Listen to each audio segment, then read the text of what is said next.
Assalamualaikum warahmatullahi wabarakatuh. Saya Yudi Pramuko, tukang donat dari Padung, YouTuber tertua di semesta. Alhamdulillah, wassalatu wassalamu ala rasulillah. Gimana penonton, sehat semua ya? Oh, udah kelihatan nih dinasti politiknya. Semoga sehat yang sakit ya. Kami doakan supaya sembuh ya. Barang yang paling mahal di dunia ini adalah kesehatan ya. Kata para ulama, sehat itu pokok ya, segala nikmat ya. As-sihah itu, kesehatan itu usulun ni'am. Asal usul atau dasar dari semua nikmat itu sehat. Kalau sakit ya banyak yang nggak bisa kita kerjakan ya, kecuali merintih, berdoa, tobat ya. Semoga yang sehat cepat sembuh ya. Yang belum sholat, yang masih ragu-ragu untuk menyembah Allah ya, jangan habiskan usia ya. Kata Ustadz Dery, hidup itu di dunia ini tempat kita meninggal ya, bukan tempat tinggal kita ya. Jadi nanti kalau udah di akhirat nggak usah sholat lagi, di dunia ini sholat ya. Kalau sakit sholat ya.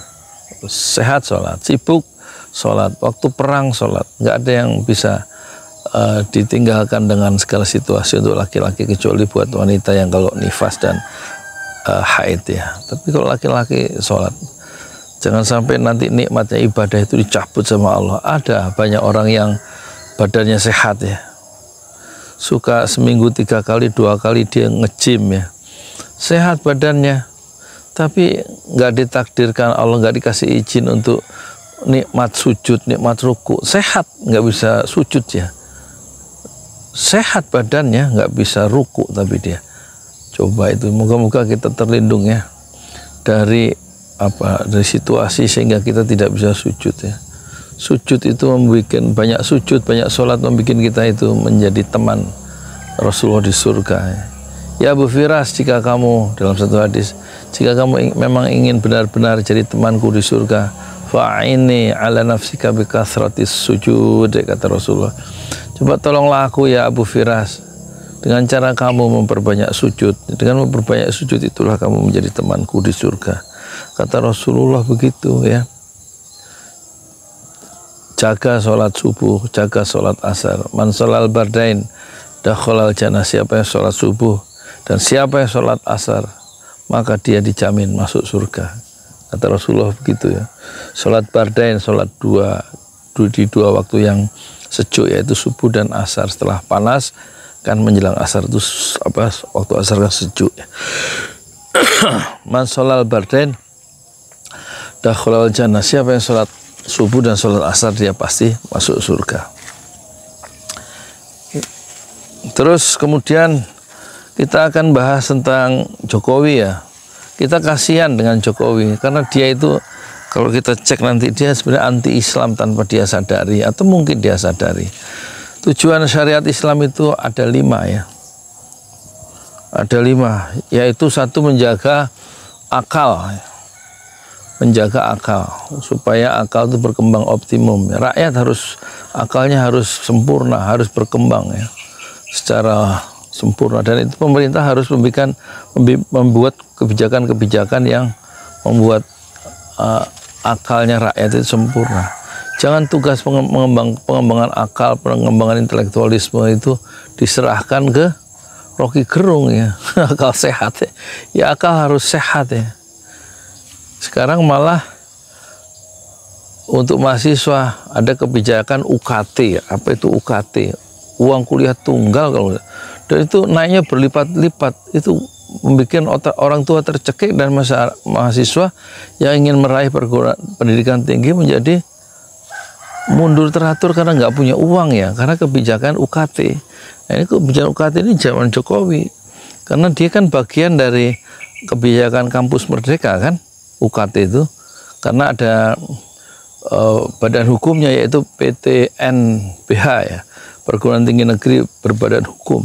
Nah, kemudian dengan alasan PTNBH dan kampus merdeka itu, yang yang menterinya Nadiem Makarim itu yang juga ikut-ikut minta maaf setelah bikin susah pendidikan di Indonesia, ya kan?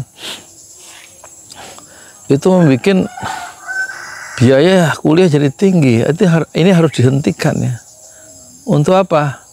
Ya untuk memberikan peluang akal rakyat itu bukan merdeka tapi berkembang ya, dengan asupan gizi pendidikan yang memang dinikmati oleh seluruh masyarakat. Harusnya kan sampai perguruan tinggi seperti di Brunei gitu, dari lahir sampai perguruan tinggi, atau seperti di Arab itu gratis. Ini mah kan dikorupsi sih uangnya, ya kan, dikorupsi. Sekarang uang dana bos mau diambil lagi untuk uang makan siang, uang makan bergizi. Jadi ini nggak benar, ini kebijakan-kebijakan yang melemahkan akal. Apalagi ada LPDP, beasiswa. Ya untuk orang-orang yang lolos tes itu dapat LPDP. Biasanya yang lolos tes orang-orang yang punya kesempatan, lahir dari keluarga kaya, punya pendidikan tinggi, bisa ikut kursus dan lulus TOEFL apa IELTS gitu kan. Jadi lolos lagi LPDP, dapat duit lagi dari pemerintah. Sementara orang yang kemampuannya terbatas, sekolahnya pas-pasan, perguruan tinggi juga susah duitnya, ya nggak dapat peluang untuk LPDP. Jadi beasiswa harus diperbanyak dan dipermudah, bukan hanya lewat LPDP. Justru mungkin harus dibiayai oleh pemerintah itu S1, S2, S3 ke seluruh dunia ya. Tanpa tes nggak apa-apa, yang penting ada kemauan dan semangat berani untuk mengarungi kehidupan. Nanti setelah pulang ke Indonesia, setelah mereka lulus dari luar negeri dan bekerja di Indonesia, baru uang beasiswa dari pemerintah yang tanpa bunga itu, tanpa riba itu dibayar mencicil. Ini mah ada kebijakan pakai student loan segala ya. Jadi pinjaman mahasiswa, pinjaman kuliah, biaya untuk kuliah sampai selesai ke bank, ya kan, student loan namanya, ya riba juga, ada biaya, ada bunganya. Ini bagaimana sih senangnya kok main riba, main bunga? Makanya Indonesia itu nggak berkah. Ya semua itu dihitung untung rugi, pinjaman uang aja pakai bunga, ya kan. Jadi LPDP harus dikoreksi, terus kemudian dievaluasi lagi, diperbanyak beasiswa itu. Kalau perlu pinjaman loan, pinjaman lunak ya, enggak. Lunak itu maksudnya nggak usah pakai biaya, nggak usah pakai bunga loh. Jadi jangan pelit gitu loh negara sama rakyatnya sendiri, supaya cerdas akalnya berkembang. Itu tujuan syariat Islam adalah menjaga akal ya, supaya dia bisa long life education, belajar terus sepanjang hayat supaya akalnya itu tidak mandek, berkembang terus ya sampai usia senja. Seperti Marissa Haque itu, lihat, sampai umur 62 masih ngajar, masih belajar terus ya. Kan itu enak kalau punya warga negara seperti Marissa Haque almarhumah itu ya. Memberikan manfaat karena dia belajar terus ya. Nah sekarang harus dibikin sistemnya ya, supaya belajar terus itu dipermudah oleh pemerintah. Ini pemerintahan Jokowi justru mempersulit ya. Ada UKT itu. Terus ada uang LKS yang 400.000 sebulan itu satu semester. Kenapa LKS itu nggak gratis sih? Ini kan harusnya bisa di-download kayak zamannya Anies jadi Menteri Pendidikan loh. Materi-materi itu bisa di-download gratis gitu dari internet, ya kan? Disiapkan oleh Kementerian Pendidikan. Tapi rupanya Anies langsung dicopot ya, karena kebijakan Anies yang membuat murah pendidikan tanpa harus beli buku gitu kan, tapi di-download aja. Itu kemudian pedagang-pedagang teriak ya, dan kemudian menjepit pemerintah sehingga kebijakan itu dibatalkan dan Anies dipecat sebagai Menteri Pendidikan, kan gitu ya. Jadi Jokowi tidak memperhatikan pengembangan akal ya, dan juga narkoba itu merusak akal, judi online itu juga merusak akal. Itu seakan-akan didiamkan oleh pemerintah, judi online itu. Bukannya kemudian korban-korbannya itu dimasalahkan, ditutup situsnya, selesai toh. Situsnya, operasinya dicabut, orang ini penjara yang ngelola situs itu, judi online maksudnya. Ya nggak usah, ya kalau di luar situsnya atau servernya, ya jangan, kan diblok bisa dengan dengan keputusan politik ya kan. Itu kan merusak akal tuh, judi online, narkoba juga nggak bisa tuh. masuk dicegah narkoba itu, karena pasar narkoba sangat besar di Indonesia.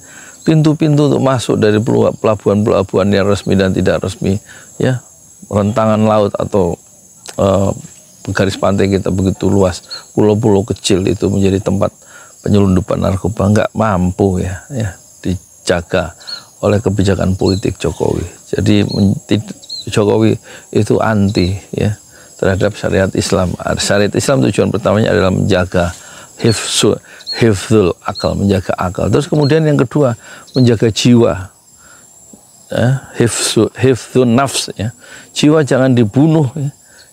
Menurut kontras pembunuhan unlawful killing itu ada 46 data tahun 2023, berarti zamannya Jokowi bulan Desember 2003. Terus pembunuhan di kilometer 50 semau-maunya itu, pemerintah bunuh rakyatnya sendiri. Jahat pemerintah itu sebenarnya ya. Dan pembunuhan itu pemerintah Jokowi tidak memberikan satu respon ya. Tidak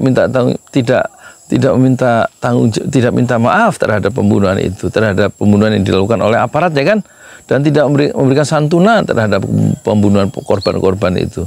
Dia mendiamkan satu proses menghilangkan nyawa itu. Saya sampai 46, belum yang luka-luka sampai ratusan kalau demonstrasi dikepruk sama polisi, menumpahkan darah. Itu kan nggak boleh dalam Islam. Jadi syariat Islam tujuannya adalah yang kedua adalah menjaga nafs, menjaga jiwa. Tapi zaman Jokowi, zaman rejim Jokowi, dia mencabut nyawa semau-maunya. Sampai ada 6 Laskar Front Pembela Islam yang 6 orang itu dicabut nyawanya dengan ditembak 19 peluru. Untuk 6 anak muda ditembak dari jarak dekat setelah mereka disiksa. Dan divonis lepas pembunuhnya, polisi Polda Metro Jaya itu, siapa itu, Ramadan. Malah setelah divonis lepas, itu mereka bersujud syukur. Dia lupa. Dengan membunuh dia bersujud syukur, ya kan? Disangkanya Tuhan tuh bisa ditipunya. Nanti itu dosa besar itu ditanggung sendiri sama pembunuh di lapangan, sampai yang membuat policy kenapa pengejaran itu harus dilakukan. Itu kan ada yang memerintahkan pengejaran dilakukan pada tanggal 7 Desember 2020 malam. Ya. Jadi yang kedua, Jokowi membiarkan pembunuhan itu terjadi di masa kepemimpinannya. Dan itulah kepemimpinan yang zalim. Yang ketiga, tujuan syariat Islam adalah hifdzuddin, menjaga agama ya. Jangan sampai keluar masuk agama semau-maunya. Ada yang masuk Buddha dari Islam, ada dari Islam masuk Kristen. Ya. Murtad. Kalau menurut ulama, orang yang murtad maka faqtuluhu, bunuhlah ya. Keputusan hakim harus memberikan satu keputusan membunuh orang yang murtad ya. Agama jangan dinista-nista ya kan, harus dijaga oleh pemerintah ya secara politik. Jangan mudah-mudah ya membiarkan orang yang pindah agama. Ini negeri muslim terbesar di dunia dan Jokowi tidak memperhatikan sama sekali persoalan agama itu ya. Pengembangan agama, pengajian malah ditutup. Dibiarkan pembubaran pengajian oleh kelompok-kelompok masyarakat tertentu karena kepentingan politik, ditutup, dibubarkan pengajian. Kan ini untuk mencerdaskan kehidupan bangsa lewat pengajian, lewat pendidikan, tapi tidak diperhatikan oleh pemerintahnya. Dan yang keempat menjaga keturunan ya, hifdzun nasl ya, menjaga keturunan ya, supaya nasabnya itu, keturunan itu jelas dengan pernikahan ya. Perzinahan harus dihentikan oleh pemerintah. Jutaan orang datanya dulu, 1 tahun bisa sampai 2 juta orang yang lahir di luar pernikahan ya. Aborsi atau gimana itu istilahnya. Karena dipermudah pernikahan, biaya-biaya pernikahan dipermudah. Bagaimana caranya orang itu menjadi cepat menikah, nikah nisfuddin. Pemerintah harus turun tangan ya untuk menghindarkan perzinahan itu. Yang lokalisasi tempat-tempat pelacuran itu harus ditutup, harus diberantas, harus betul-betul ada semacam kebijakan pemerintah yang keras ya terhadap panti-panti pijat plus dan lain-lain itu, atau tempat-tempat yang berselubung, pelacuran-pelacuran yang terselubung ya di tempat-tempat yang terhormat itu. Dan yang berikutnya ya, tujuan dari syariat Islam adalah menjaga harta ya. Menjaga harta, hifzul mal ya, mal dijaga supaya tidak haram ya, supaya tidak main pinjol. Ini pinjol justru dibiarkan oleh pemerintah ya. Pinjol satu cara memperoleh harta dengan cara yang haram kan, pinjam kemudian harus dikembalikan dengan bunga. Nah, bunganya itu kan riba. Bunga yang pinjam dari pinjol itu, pinjaman online yang setiap saat itu membentur wajah saya di ponsel itu dan masuk ke kamar-kamar anak-anak kita, pinjaman online, dan itu disahkan ada otoritasnya, yaitu yang melindunginya adalah otoritas jasa keuangan yang memberikan izin itu. Dan tentu perlu kita ingatkan orang-orang yang main pinjol, mungkin dia dilindungi ya secara hukum di dunia oleh otoritas jasa keuangan, tapi otoritas jasa keuangan tidak melindungi para pelaku pinjol itu di neraka ya. Tidak bisa membela itu kalau mereka semuanya pelaku-pelaku pinjol itu di neraka karena mereka mempraktekkan riba.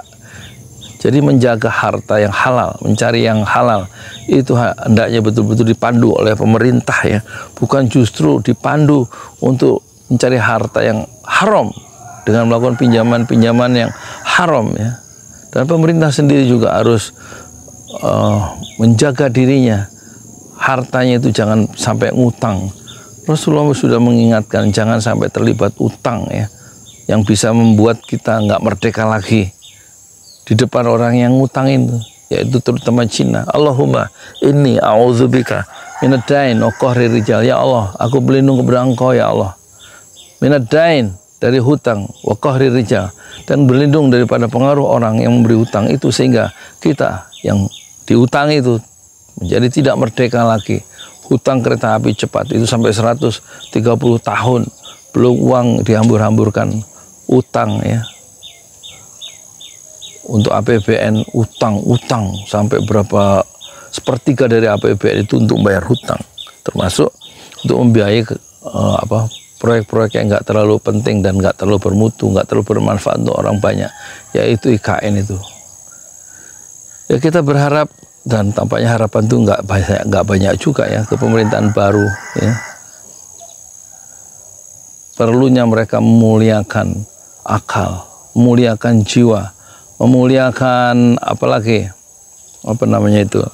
agama, 5 agama di sini, dan kemudian memuliakan keturunan dengan pernikahan yang dipermudah, dan kemudian pemerintah hendaknya memuliakan syariat Islam yang kelima. Tujuan syariat Islam yang kelima yaitu bagaimana mengembangkan harta masyarakat dengan cara yang halal dan menghindari hutang yang memang tidak disarankan dalam syariat Islam. Saya Yudi Pramuka, tukang donat dari Parung Ituer, tertua di semesta, fasbir sabron jamilah. Bersabarlah dengan kesabaran yang indah. Assalamualaikum warahmatullahi wabarakatuh. Di jalan Allah. Ini Masjid 6 Syuhada lagi dikunjungi sama Ketua Hilmi. Modal awalnya berapa Pak Yudi Pramuko? 750.000. 750.000 rupiah aja. Jadi ini 500 jutaan nih barang. Sekarang udah habis 310. Masya Allah, tuh udah pakai keramik, plafon tinggal granit tuh kayak marmer tuh. Masya Allah nih, sampai juga kita ke sini. Masjid 6 Syuhada, ngapa namanya Masjid 6 Syuhada ya, Pak Yudi? Kita mau mendokumentasikan perjuangan dakwahan nama anak muda pengawal Habib Rizik Syihab itu. Masya Allah. Yang dibunuh sama orang jahat di kilometer 50. Kilometer 50 ya. Itu kan simbol memperjuangkan dakwah itu kita harus memberikan segalanya untuk Islam kan ya. Masya Allah. Islam. Dan nama anak muda itulah yang sudah memberikan segalanya untuk Islam. Masya Allah. Apa nanti nama pemuda itu ada juga di sini mungkin diterapkan? mungkin 6 aja, 6 syuhada. 6 syuhada ya. itu, 6 syuhada dipasang di sini, 6 syuhada. Bipali, apa yang dikomentarin dari ini semua, Bipali? Masya Allah, luar biasa. Dari uang 700.000, kalau pengen ternyata bisa. Bisa. Allah kirim. Tuh, bisa. Ya, dengan masuk satu gang kecil, tapi Bapak ini luar biasa. Kecil tuh. Oh, Masya Allah ya. Satu call aja. Masya Allah. Perjuangan Pak Yudi Pramuko, YouTuber sejagat paling tua. Tertua di semesta. Tertua di semesta. Masya Allah. Tukang donat. Tukang donat. Tukang donat dari Paru. Ini saya laporkan dari lapangan ini, langsung dari Masjid Anam Syuhada. Masya Allah. Dan ini dia. Dalam lihat dah. Tuh, lihat tuh masjidnya. Tuh imamnya di situ tuh. Malam-malam lagi kita. Masya Allah. Masih kurang nih. Atapnya katanya transfer aja dulu. Masjid Anam Syuhada sebentar lagi selesai. Dinding lubang angin sebagian sudah terpasang, lantai 2 dan kemudian plafon termasuk lantai bukan keramik, granit 150 dus bersama tiang-tiang yang ada 16 setinggi 4,5 meter. Kemudian finishing terakhir adalah tangga menjebol atap ya, lantai pertama untuk masuk ke lantai 2. Inilah Masjid Anam Syuhada. 2,5 tahun lalu dimulai pada 2 Agustus hari Senin 2021. Tinggal sedikit lagi insya Allah, dan lantainya dari keramik, bukan keramik, granit sudah diresmikan lantai pertama. Nanti lantai kedua lewat sini tangganya jebol untuk masuk ke lantai 2. Inilah Masjid Anam Syuhada yang sangat megah karena dari bahan-bahan pilihan, kualitas nomor 1.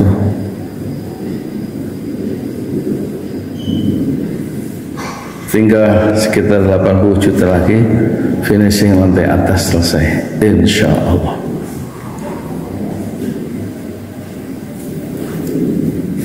Ya, inilah Masjid Anam Syuhada yang sangat bersejarah ya